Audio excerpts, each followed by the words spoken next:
Hello and welcome to the Random Wrestling Review, and this is our local to global series. It is into June of 2001 now, and we are on the brink of going into our next show straight away because Pushing the Senses is tonight. We got all the way up to the show date in our last episode, and I guess we should just go straight into it. I'm just going to check we did sign. Yes, we did sign Aaron Aguilera. I was pretty certain. I just keep having these moments of kind of wanting to make sure that I did what I did, and I know I've done it, but still need to check it.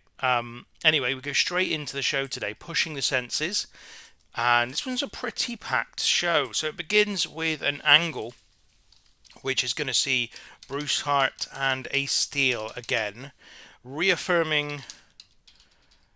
Bruce Hart and Ace Steel reaffirm their commitment to the agreement. I'm going to capitalize the agreement now because it feels like it's shorthand for what we're talking about here. For those people who are not aware, perhaps you're watching for the first time, this is the agreement between Bruce Hart and Ace Steel that none of the Rebellion will take a title shot, and they will defer their title shots until after Chris Harris loses the title.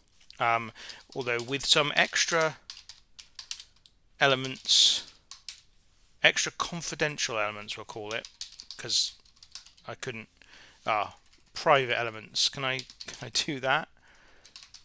Yes. So that's what they're going to do. They're going to set out the fact that they're still committed to the agreement, but there are some extra elements given what's happened recently. And what happened recently, of course, was that Kimo decided to take his title shot, even though he is in the rebellion. He still asked him not to, but Kimo respectfully told him that he's going for the title. And then after the match, Kid and another member of the rebellion got in Kimo's face and told him that he broke ranks with the rest of them. And there was somewhat of a confrontation there.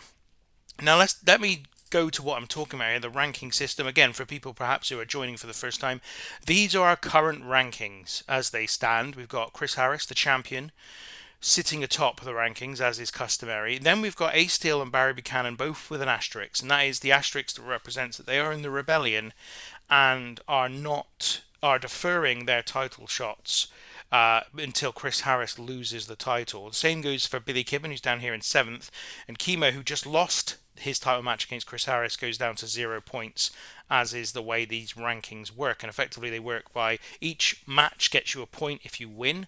If you win the match, you get a point. The wrestler with the most points is the number one contender. They will then be the person who takes the title shot against the champion, and if they win, they replace the champion at the top, and the champion goes to the bottom with 0 points. If they lose, then they lose all their points, and they go down to the bottom themselves. Meanwhile, third place in the rankings is Charlie Haas, but he's got these 2 asterisks, and that means that he can't take his title shot yet because of a rule made by Bruce Hart that Charlie Haas, who was injured for 6 months, needs to get one more victory before he can take his title shot. And so because Charlie Haas hasn't had a win in over 6 months, he can't take his title shot until he gets that win. So Fantasma is now number 4 in the rankings, and that is following his victory in the Lottery Brawl, which gets you 5 points, which means he's now the person who will face Chris Harris at this next event. Then further on down the ranks, we've got CM Punk on 6, Buddy Wayne on 6, TJ Wilson on 3, Mark Henry, Dave Batista, Sean Stasiak also on 3, Brock Lesnar and Teddy Hart on 1. Brock Lesnar obviously only just debuted a month ago.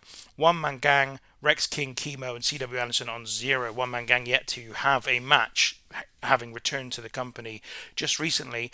But let me get back to the game. But what that means is that ultimately tonight One Man Gang will have his debut against Dave Batista. But anyway, that's the start of this show. Bruce Hart and Ace still reaffirming their commitment to the agreement. Then we have the first match of the night. It's a tag team contest, and it sees not Chris Harris. Who's Chris Harris? CW Anderson and Charlie Haas taking on Mark Henry and Sean Stasiak in tag team competition. I think we're going to make this a reasonably long match, and it's going to be won by Charlie Haas and CW Anderson. A victory, I think Sean Stasiak's going to take the loss. Open match, pinfall. I might even make this storytelling, actually. And that is going to be Charlie Haas's first big victory since returning from injury, which means that having won that, he will now be eligible to take a title shot. So Red Alert get the victory against Mark Henry and Sean Stasiak. This, of course, has some consequences for the tag team division as well, because these are two of the other tag teams in the promotion, and Red Alert getting a big victory here might mean that they are in line for a tag title shot also. So after the match, Mark Henry dramatically kind of walks out on Sean Stasiak afterwards. Henry walks away from Stasiak angrily after their loss. So Henry and Stasiak continue to have problems. In fact, what we'll do is we'll make a little bit of a... I think we'll have Stasiak lose... No, you know what? I'm going to change this. I'm going to have Mark Henry lose. I just think, even though I'm kind of trying to protect Mark Henry as the big monster kind of guy, I think we're a bit beyond that. You know, he's had loads of matches now, and he's lost quite a few, so it's not like he is this unstoppable monster kind of character. Although he still is, it's just he's not beyond losing, is what I'm trying to say. And Sean Stasiak, I think, is probably a more valuable member of our roster to keep protected. But we are going to have the partner miscommunication finish, which I think I've used quite a lot. Although I'm getting confused because obviously I'm recording this concurrently with other TEW series that I'm doing on the channel, and that means that I'm forgetting sometimes where I've done these finishes. Anyway, partner miscommunication finish is going to be Sean Stasiak causing the loss, and then after the match, Henry's going to walk away from Stasiak angrily after that loss. So then we're going to have the second singles match in Brock Lesnar's short so far Random Wrestling Review career. This is going to be a 4-minute contest, and Brock is going to win. We are going quite strong on Brock. I mean, he proved in his first match that he has got real ability, and so we're going all in on him and giving him a squash victory here ultimately. Then we have another singles contest. This one's going to be interesting. CM Punk versus Kimo, a match that has never happened before. They've had kind of various bits and pieces in the past. They've also been on tag teams against one another. They've been in the Lottery Brawl a couple of years, in the same Lottery Brawl a couple of years, but never in one-on-one action against one another. Well, here it is.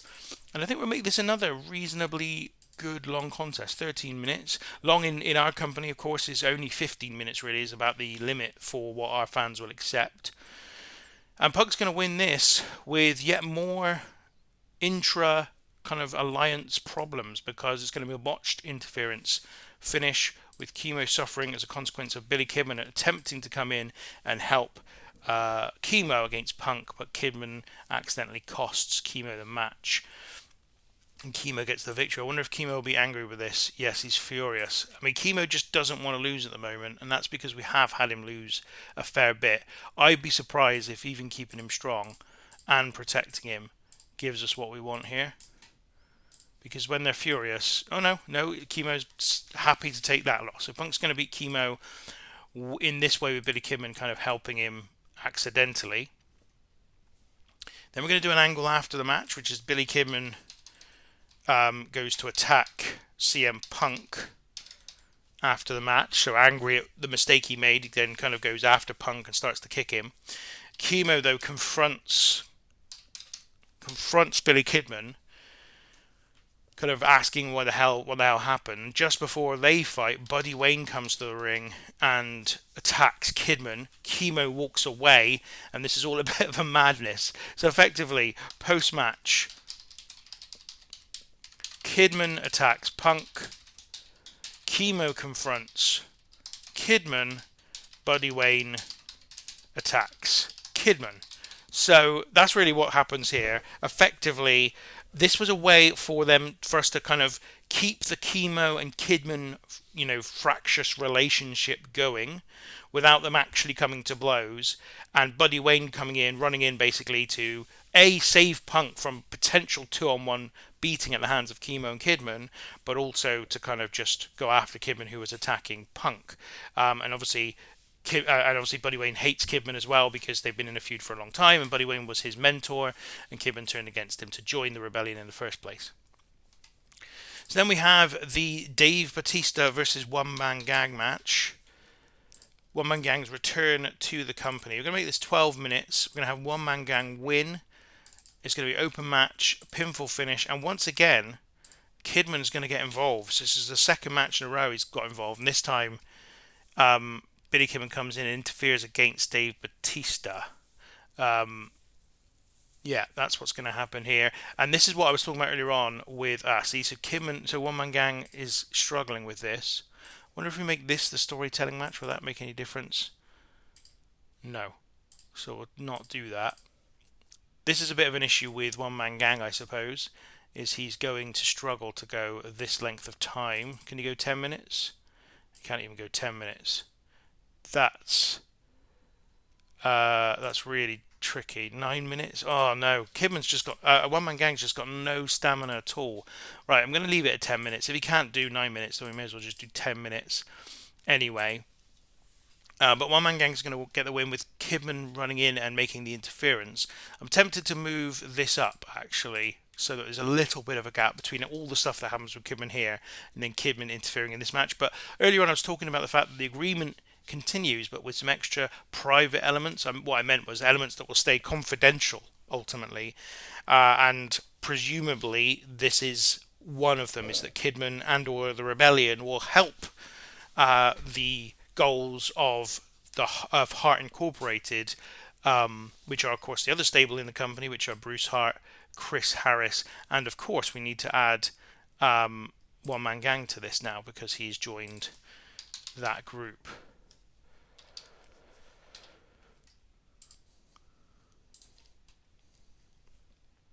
So then finally, there's still 2 matches to go. We've got Ace Steel and Barry Buchanan defending the tag team titles against Teddy Hart and TJ Wilson, the Calgary Connection.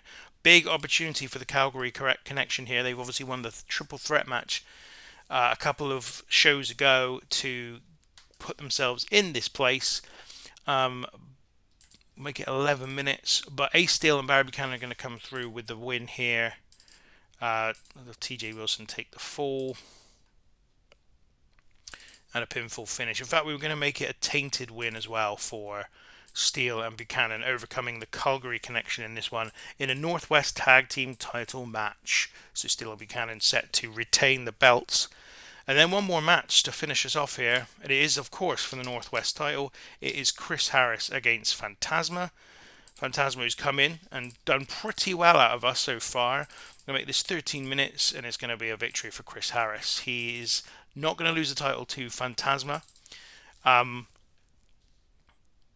Yeah, that's what we're going to do there. I am going to book that, but I am just going to do another angle, which is Bruce Hart. I want to do something here with Bruce Hart where...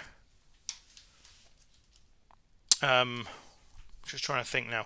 Right, Bruce Hart, Fantasma, and Woman. Bruce Hart comes out to say he has independently verified that Fantasma is not James Storm, and therefore the contest can actually happen between Chris Harris and Fantasma, because this is the thing. Bruce Hart was worried that Fantasma was James Storm, and now he says he's now had it independently verified that Fantasma is not James Storm. Fantasma's had this great career in Mexico, and he's happy now for this title match to go ahead. So it's Chris Harris versus Fantasma for the title in the main event. And that is pushing the senses, so I think we're ready to go. Let's just check the booking analysis. That's all about commentary. We're not going to be penalised. It's time for us to do this show.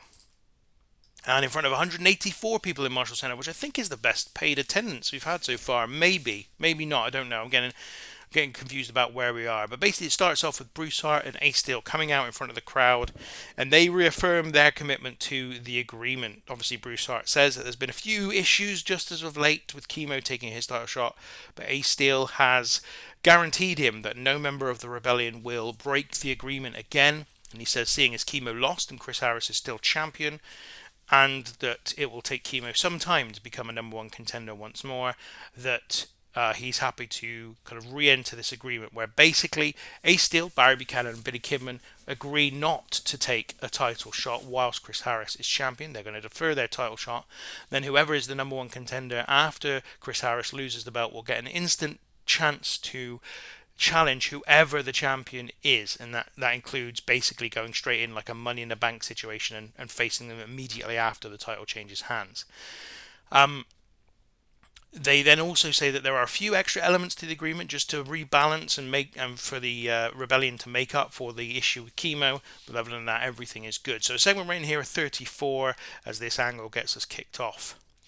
Then we go to Red Alert versus Mark Henry and Sean Stasiak, a match that went 14 minutes and 14 seconds and was won by Charlie Haas when he pinned Mark Henry after bad miscommunication between Henry and Stasiak. A segment rating of 42. Charlie Haas was a 42, Stasiak a 40. Henry and C.W. Anderson in the 30s. Actually, a little bit of a disappointment in this because, in some ways, because I was hoping Charlie Haas would be a better in-ring performance than this, but not too bad. C.W. Anderson, we have not really given very much to as of late, so it's not surprised that he's dropped down. But even Stasiak has dropped down a little bit. Again, no, he has been in this situation with Mark Henry where they've just been not performing well as a team. Then after the match, with the miscommunication costing them the contest, Mark Henry walks away from the ring angrily and leaves Stasiak stood in the ring following the loss. So segment rating here of 42 as Henry and Stasiak's story continues. Then CM Punk faces Kimo in a match that only did 41, and Punk was off his game as well. 12 minutes 32 seconds.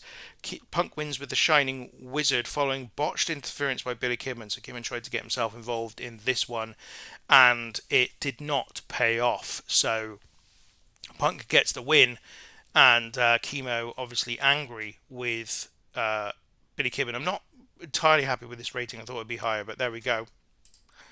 That might be down to the fact that Kimo is officially designated as a babyface, even though we've had him as a heel forever. So that's probably that actually. So after the contest, Billy Kidman basically starts to attack CM Punk, kind of in a desperate attempt to show that it was all a mistake with him and Kimo. But Kimo confronts Kidman, saying, "You've just cost me the match." But before they can come to blows, Buddy Wayne runs in and attacks his rival Billy Kidman. And Kimo walks off, happy for Buddy Wayne to do that. So segment rating of 45. Kimo did a masterful job of improvising interactions with the crowd. A really decent segment actually, with both those stories continuing with this one. Then Brock Lesnar defeats Aaron Aguilera in 3:43, and a major problem here. So he wins with an F5. The segment rating though just an 18 because Brock Lesnar sustained a hip bursitis. We're going to have to look at what that is and how long that keeps him out for. He had an in-ring performance of 38, so you can see how much that affected the segment rating. Aaron Aguilera got an initial rating of awful for that gimmick, but it doesn't matter. He did a 25 though, so he wasn't a bad performer here. Potentially somebody to look at in terms of whether or not we want to perhaps bring him back. But this was a shame. I don't know what's happened. Brock Lesnar's obviously suffered a bit of an injury. Hopefully it's not a major injury. Hopefully he is still available going forward, because he looks great. I mean, only his second match, a 38 rating. He looks absolutely phenomenal. And Aaron Aguilera got some heat backstage after the bout, as it was felt that his mistake caused Brock Lesnar to get hurt. So maybe that's a reason not to hire Aguilera. Then we have Dave Batista versus One Man Gang in a 46 rated match, the best match of the night so far, I think. Despite One Man Gang's limitations in terms of stamina, he gets the win here in 9:52 by pinfall with a 747 splash, following more interference from Billy Kidman. Billy Kidman running interference here, presumably as part of the additional elements of the agreement between Bruce Hart and Ace Steel. One Man Gang gets the victory, and he was visibly tiring towards the end, but this was still a decent contest. So unlike some of the others where we've had problems with stamina, it's possible One Man Gang will not give us the same issues, which is means that he can have some sort of value to us going forward. Then the match for the tag team titles, and this was a really good match. Segment rating of 49 here. Ace Steel and Barry Buchanan defeat Calgary Connection 11:27 when Ace Steel pins TJ Wilson, illegally using the ropes for leverage. Steele and Buchanan make the third defense of their Northwest tag team titles. TJ Wilson was the weak link with Teddy Hart at 49, Ace Steele at 47, Barry Buchanan at 43. A really good match, actually. Segment rating of 49. Very, very pleased with this one. But Ace Steele and Barry Buchanan hold on to the tag team titles. And so, just before the main event, we have Bruce Hart come out and speak to Fantasma and Woman, and he says that he has been very, very concerned over the last couple of weeks since Fantasma won the Lottery Brawl and stated his intention to take his title shot at this event because he wasn't sure about Fantasma's true identity in the same way he wasn't sure about the Shadow's true identity. But he says he's now had it independently verified that Fantasma is not James Storm, that he's had an extensive career in Mexico, and therefore he is happy for this match to go ahead. Segment rating here of 36. And that match was a 51 rated match. Chris Harris is spectacular at the moment. 12:37 by pinfall. Harris's fifth defense of the Northwest title. He did an in-ring performance of 50. Fantasma 39, and he's actually been pretty good since coming in. I've been pretty happy with him. But Harris retains his title in this one against Fantasma. And that is the end of the show. An overall rating of 48. The main event being the best match. Actually, the match quality gradually improved as things went on, from a 42 and a 41 to a 46, a 49 and a 51 to end the show. Just that concern about Brock Lesnar, which we're just about to find out about. But in terms of making a speech, well, Chris Harris, I mean, he's going to be praised for a great performance. I think we'll also go with, look, Teddy Hart is getting really good as well. Like his performances have been excellent. And who else? I mean, I think in fairness, I think we're going to go with Kimo. Yeah, I think he did pretty well. I think, and we need to keep him happy, don't we, as well, because he's not been in the best of spirits as of late. So we'll give him a little bit of a kind of congratulations and a bit of credit. Aaron Aguilera's gone, Brock Lesnar's injured. So let's find out this injury to Brock Lesnar, how serious it is. 38 days and can only work angles. We can perform surgery. I wonder if it doesn't say anything about how much this will cost us, does it? Here, I don't know if it will cost us anything.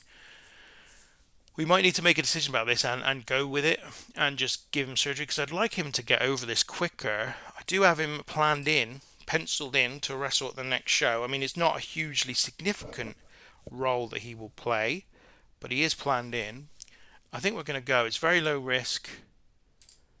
Surgical success.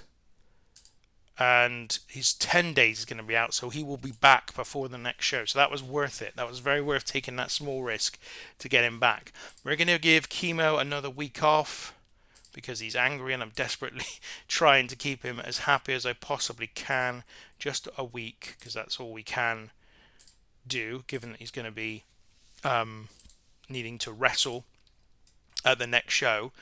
And that next show, I think we're going to call it the Summer Party. Summer. We've got a lot of summer in our titles, haven't we? Because the Super Summer Tag Team Extravaganza as well. So, Party in the Sun will be the next show. And it will be Monday, week 4 of June. Just check the availability of everybody. Yep, they're all good for that one. So that'll be our next one. Party in the Sun. I just want to check. Did I make that? No, I didn't make it a special. And it's going to be a free show, I think, this one. We've decided we'll make a free show. Party in the Sun. In fact, why don't we make this annual? Should I make this? Yeah, I think I'll make this an annual event. Why not? Summer free show. I've kind of been toying with the idea of doing a free show every 3 months. And it would allow us to put on lesser events which act as a sort of kind of holdover until something more important comes along. And I've got some matches already decided for that, including a tag team title match. So effectively the story is going to be, or at least it will never be really told to the fans, but this is something that I think you can glean ultimately, is that Charlie Haas just won, obviously, with C.W. Anderson, a tag team match, and in order to delay Charlie Haas getting a title shot against Chris Harris, Bruce Hart is going to book Red Alert in a tag team title match against Ace Steel and Barry Buchanan. And in some ways, this is another part of that agreement between the rebellion and Bruce Hart. So let's just have a look at top 100, see how that did. That show itself was ninth best show all time, 48 rating. Top 100 matches, I'm pretty sure that main event, Chris Harris vs Fantasma, 14th best match in company history. Chris Harris is really making his mark on this list now. He's just really doing very, very well indeed. Was there anything else? Yeah, the tag team title match, 21st best match in history. So Calgary Connection, Teddy Hart, really doing well at the moment. In terms of titles, well, the Northwest title is here. Chris Harris now with 5 successful defenses. You can see they're on average staying pretty high as well. We've obviously had that CW Anderson match, which wasn't great, but other than that, really good. The prestige is going up. Northwest tag team titles, prestige of this one is also rising slowly anyway, and they've had now 3 defenses of this title against CM Punk and Buddy Wayne, Public Enemy and the Calgary Connection. And as I said, they will face Red Alert in the next free show, which is Party in the Sun.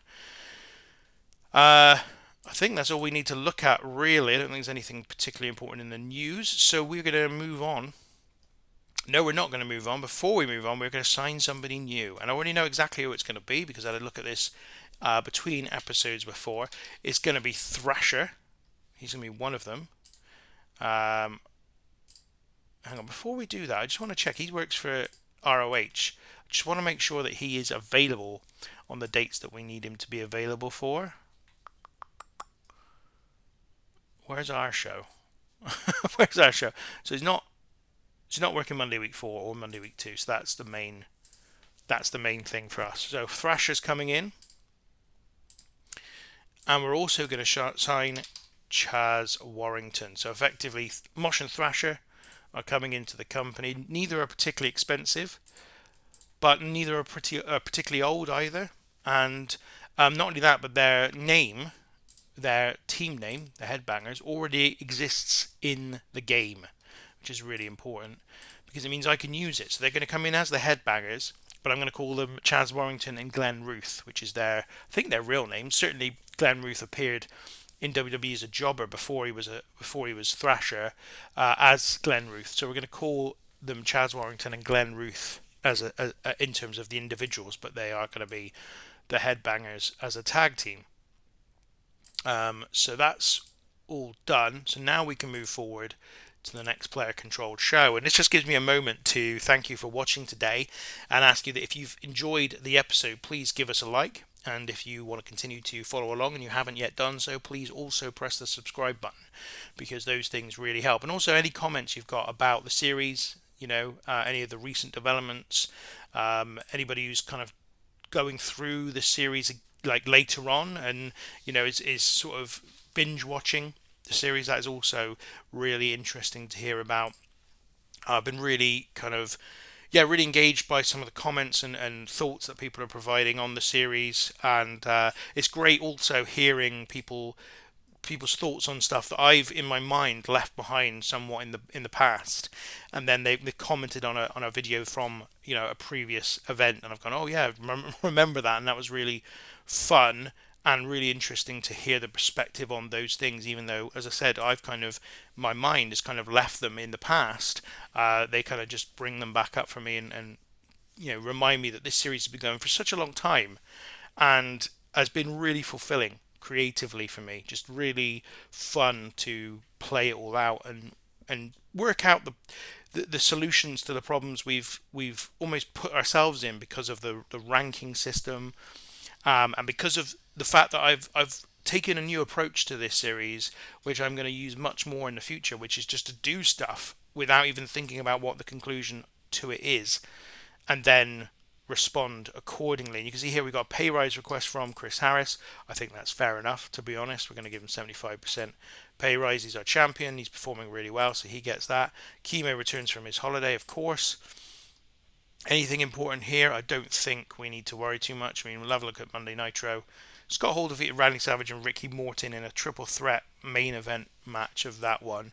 Not particularly important. what's this? ECW Territories. What a strange name for a show. Shane Douglas defeated the Tasmaniac in a tables match main event. Sandman defeated Terry Funk to retain the World Heavyweight title. Okay, well, that's what's going on outside the world, very, very briefly. We are ready to do Party in the Sun in 6 days' time. So we'll continue to progress the save, but from my perspective, that's all we've got time for today. So until next time, thank you very much for watching.